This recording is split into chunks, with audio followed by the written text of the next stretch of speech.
কিছু আনতে গেলে কেন? আমি আনলাম কই, চাচাই বাড়াইছে। এই যে সালাম চাচার কাছ থেকে একটা মুরগ কিনা বাড়াইছে, আর এই যে গাছের বেল, গাছের জাম্বুরা আরো দিছে, এই যে ডাঙ্গাগুলো দিয়ে দিছে, আর লতি।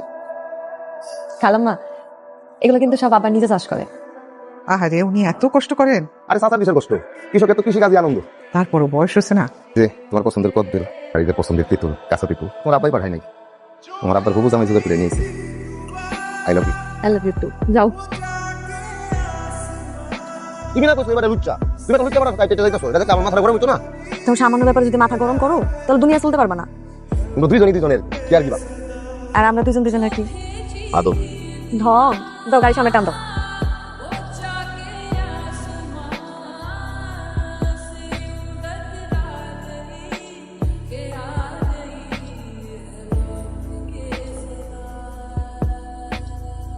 বার্থডে খালাম্মা। থ্যাংক ইউ, আমি খুব খুশি হচ্ছি তুমি আমার জন্মদিন মনে রেখেছো। আপনি খুশি হয়েছেন, এটাই আমার আনন্দ। কিন্তু মনে এইভাবে সাজগোজ করে গয়নাগাটি পরে আমার খুব লজ্জা লাগছে। কি কোন খালাম্মা, মাঝে মাঝে সাজুগুজুর দরকার আছে। এই যে আমরা দেখেন, আমি একটু ছোটখাটো ফ্যাশন করি, আমার মোটা ফুরফুরা থাকে। কি আর গয়নাতে কিন্তু আপনার একবার নতুন বউর মতোই লাগতেছে, মাঝে মাঝে গয়নাগুলো পড়বে। আমাকে আজকে জোর করে পরিয়েছে, এই গয়না এই যে আলমারিতে পরে রাখবো না, একদম ফাহাদের বউ না আসা পর্যন্ত আর বের করবো। খালাম্মা ঘুমাইছে? ঘুমাইছে এখন একটু, ঠিক আছে। সালে আবু কই? সালে বাবুর ফোন দিছিলাম, আইতাছে। হে আসুক, রান্না বান্না করো, তারপর খেয়ে যাও। একটা কথা বলতাম। কি কথা? তোমার কইছিলাম না কিছু টাকা লাগবে, একটা গাড়ি কিনে। আর মানুষের কাজ করতে ভালো লাগে না। গাড়ি কিনবা? তাহলে তুমি এলাকায় টাকা লাগবে। ও, একসাথে 5 লাখ টাকা লাগবে, বাকিটা আমি কিস্তিতে কিস্তিতে দিয়ে দিই। 5 লাখ টাকা? এত টাকা আমি কই থেকে দিব? একটা ব্যবসা আছে, ওই নিয়ে যত টাকা দিই আর ডাবল লাগবে। এটা তো বুঝলাম, কিন্তু এত টাকা আমি কই থেকে দিব? খালাম্মা বউ না, আরে থাক ভাই, বউ না পাওয়া পর্যন্ত তো আর বাক্স খুলবো না, আমি তো এর ভিতরে আবার ফেরত দিয়ে দিব। কি কইতাছো? আমরা তো চুরি করতেছি না, এই গয়নাগুলো নিয়ে বন্ধক দিয়া 5 লাখ টাকা নিই, ওর ওই ব্যবসায় খাটামো, তারপরে ডাবল টাকা আইব। লাভের টাকাটা রাখি আর আসল টাকাটা দিয়া ওই গয়নাটা ফেরত নিন। আর এত চিন্তার কিছু নাই তো। না না, আমি পারবো না। আচ্ছা তুমি না কইছো বিয়ার করে তুমি তোমার আব্বারে ঢাকে নিয়ে হ, তাহলে বিয়ে করা লাগবো না? আমার একা একা ভালো লাগে না, আমি তোমার ছাড়া থাকতে পারতেছি না। আমার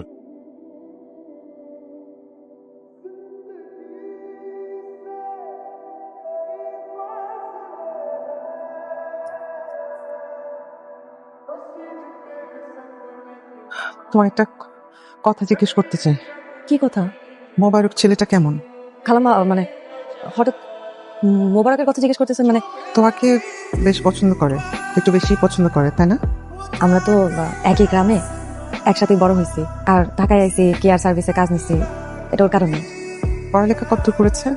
পড়ালেখা ভেবে করতে পারে নাই, ছোটবেলায় মা বাবা মারা গেছে, বড় হয়েছে চাচার বাড়িতে, এটা অনেক ভেবে পড়তে পারে নাই। তোমার তো একটা ডিগ্রি আছে, ওর তো কিছুই নেই। আমি তো ওই কোন রকম মেট্রিক পাস করছিলাম, এরপরে তো ওরকম কিছু করতে পারি। তেমনি আমি তোমাকে আমার নিজের মেয়ের মতোই দেখি। তুমি মোবারকের সাথে আর কোনো যোগাযোগ রেখো না। টাকা দে, টাকা দে। কথা আছে তোর সাথে। বয় বয়, তাহলে কি কথা আছে?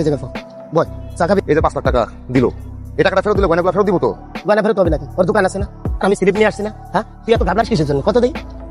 গুনা গুনা 5 লাখ টাকা, কিন্তু তুই কিন্তু কইছো 1 সপ্তাহের ভিতরে তুই আমার 10 লাখ দিবি, পামু তো?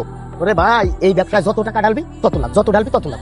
আর দে, টাকা দে। বুঝিস, কিন্তু তুই কিন্তু কইছিলি 20 plus। আপনি চলে আইছেন? আনা বাড়তি আম্মা। ফাহাদ, ওরে আল্লাহ, তুই কোনো খবর না দিয়ে কেন চলে আসলি বাবা? তুমি তো আমাকে না জানে ঠিক হয়ে যাও মা। ওরে বাবা, কিন্তু একটু খবর দিলে ভালো হতো না? রান্না বান্নার ব্যবস্থা করতাম। ভালো আছেন আপনি?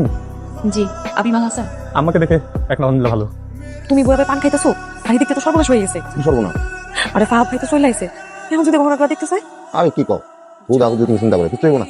না না না, আমার খুব ডর লাগতেছে, তুমি যে নিয়ে গহনাগুলো নিয়ে আসো। গয়না ফেরত দিবি কেন? গয়না জমা দিয়া তো টাকা দিয়ে ব্যবসা খারাপ ফেলাইছি। তুমি টাকা ফেরত দিয়ে গহনাগুলো নিয়ে আসো না। আচ্ছা চিন্তা করো না, আমি দিয়ে কি করা যায়। কই আনছো? ও তা আল্লাহ, তুমি যে আমার কি বাঁচানটা বাঁচাইলা। যাক, পাইছি। এইগুলো তুই এমনিতেছো মানে পাগল হয়ে গেছো তুমি? আরে ইনভিটেশন নিয়ে এসো? দেখো শোনো, হুবু নকল সুপে সাপে নেড়াই খেলাও। আরে আমি না বুঝি, হেরা তো ঠিকই বুঝবো, হেরা থেকে ধরলেই বুঝা যাবো। না না আরে না না, কেউ বুঝ। আর এই সব গয়না তোমার? ও মা, এত গহনা না দেখি তো, পরে তো দেখি। আফা না পড়ি এখন। আরে না না, একটু দেখো ওটা পরে। না পড়ি, রেখে দেন না। কেমন জানি লাগছে না দেখতো? মা, ওটা ইমিটেশন? হ্যাঁ হ্যাঁ, আমি শিওর। কয়েকদিন আগে না তুমি জন্মদিনগুলো করলা?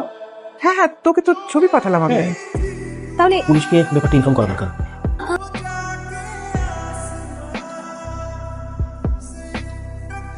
খালাম্মা দেখেন তো আপনার গয়নাগুলো ঠিকঠাক আছে কিনা। হ্যাঁ, এগুলো তো আমার গহনা। তুমি কোথায় পেলে? আমি চুরি করছিলাম। কি বলো তুমি?